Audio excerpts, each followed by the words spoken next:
But the question of philosophical genre can also be approached from another point of view.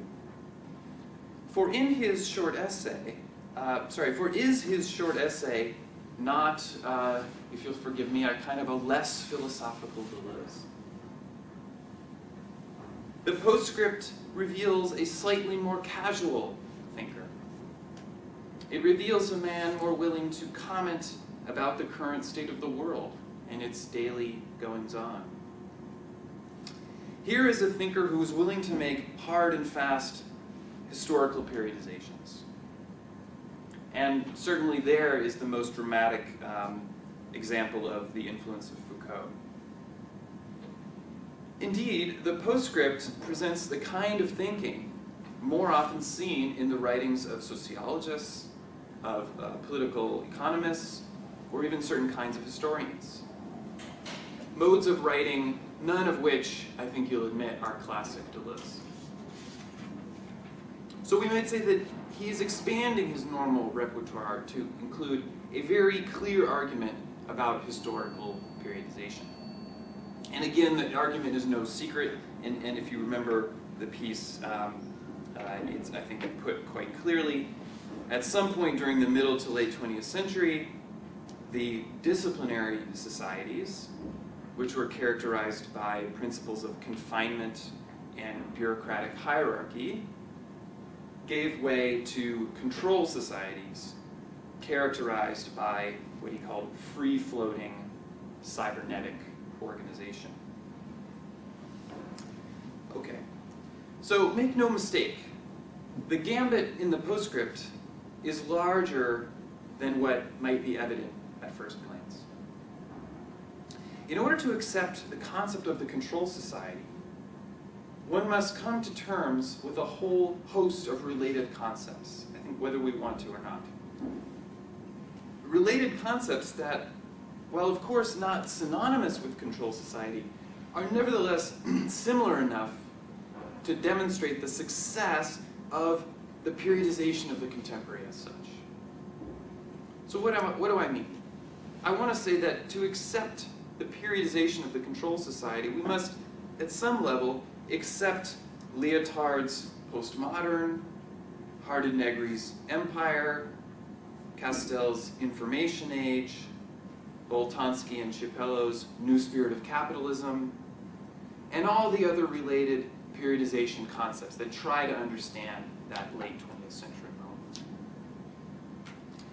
These various historical labels do not mean the same thing, and they do not refer precisely to the same historical periods and transformations. But I want to suggest that simply the ubiquity of such periodization is evidence that something else is happening here. The ubiquity of periodization proves there exists a strong desire to theorize the last few decades as dramatically different from the high watermark of modernity. And even maybe a slightly more base claim, which is that periodization itself is something that ought to be done. Something that we might even be kind of obliged to do. People are, of course, free to squabble over the nature of this periodization, defining it in certain ways. But I do think that the postscript demonstrates that periodization is something that defines today's mode of being. Deleuze evokes many specific things in the postscript that are notable, and I'll just kind of go through some of them quickly here, and they'll probably come back to your mind from the piece. He talks about the ultra-rapid forms of apparently free-floating control. He gives a great image of the sieve, whose mesh varies from one point to another. He talks about big business as a soul, a gas. He says that surfing has taken over from all the old sports. He talks about entropy, the passive danger of entropy, and the active danger of sabotage. He talks about this dynamic between the mole's burrow and the snake's coils, a reference to the nature of political movements. And for those of you who are interested in his concept of the individual, it's also one of the texts where he makes reference to that. But I think the crux of the postscript is something else entirely. I think the crux of this short text has to do with technology. For here is one of those very rare moments in which Deleuze comments on actually existing contemporary technology, specifically computers. Controlled society, he writes, this is a quote, function with a third generation of machines, with information technology and computers.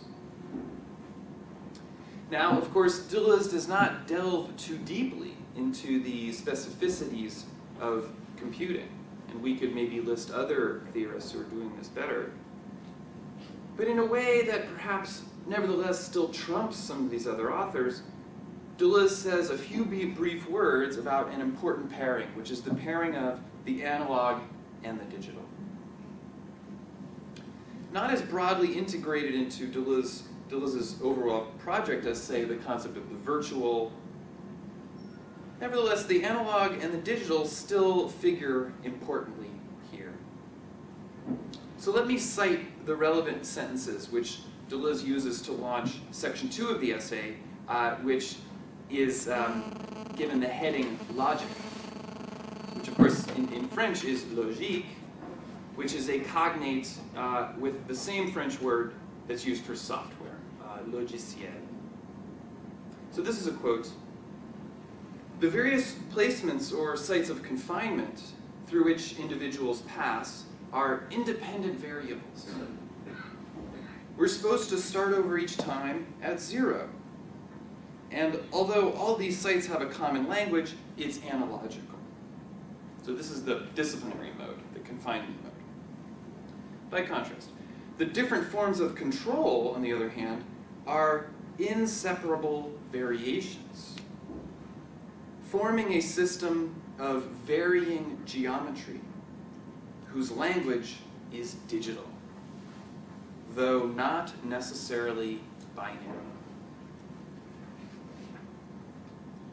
It's only a passing reference, of course, but I still think this is an important return to two terms that had appeared in Deleuze's philosophy for several years already. So I'll step back a couple years to his aesthetic period in the 80s and this very slim and elegant book on Francis Bacon, The Logic of Sensation. Francis Bacon, the painter, which first appeared in 1981. So the book on Francis Bacon is not about the digital, nor is it really about control society per se, I don't think. But Deleuze finds time in this monograph to pause for a moment and offer a few remarks on the digital and the analog. So I want to walk through them a little bit. As many people are wont to do, Deleuze's first instinct is to connect the digital to the universe of computation and code. He says, digital synthesizers are integral. Their operation passes through a codification, through a homogenization and binarization of the data. The integration. These are very important concepts in Deleuze's work. And I think drawing on the use of the term in both mathematics but also in Freudian psychoanalysis, Deleuze uses integration to mean the actualization of the virtual. So when you actualize, you are integrating. As readers of Deleuze will already know, his ontology is one that posits an infinite plane of heterogeneous elements. And on this plane, the heterogeneous elements come to integrate themselves into more or less homogeneous regularities, aggregations, regularities of comportment, behavior, regularities of association. So I think we could say that integration is a synonym for something like coordination or organization in Deleuze. Integration, you might say, is kind of the miracle of givenness, and then the subsequent management of those given things. Integration produces things like species, compositions, and societies. And of course, lest we forget, there is the countervailing force, the homogeneous regularities that then deterritorialize back into the virtual, thereby suspending their specificity in favor of what you might call a possibility space that would be adjacent to any given thing. Although Deleuze himself didn't like the word possibility, but I like that image of a possibility space. Now, in this very same passage on synthesizers in Francis Bacon, Deleuze also says a few words, just a few precious words about the analogical. Not so much a question of code. The analogical is a question of what he calls diagram or motif. What this means is that the analogical operates in the realms of shape and relation, refrains and styles, not symbol or language in the classical sense. Or if a language that is lacking in the typical elements of alphabet, letter, and word. This is a quote. Analogical language would be a language of relations, which consists of expressive movements, paralinguistic signs, breaths, and screams. So the analogical is if you will, a language of breaths and screams, a non-language of merely phatic commands, which enacts expression by virtue of this kind of relationship that's struck between gestures of different types. And so again, to continue the passage on synthesizers, he says, so you talked about digital synthesizers, analog synthesizers, he says, are modular.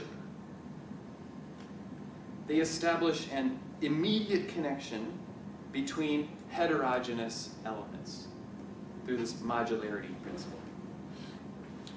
So while digital synthesizers are integral, slicing up the world into masses of homogeneous code atoms, analogical synthesizers work through modularity. What this means is that different elements, remaining relatively whole and heterogeneous to each other, are nevertheless able to interoperate immediately. They can touch each other directly, despite their differences.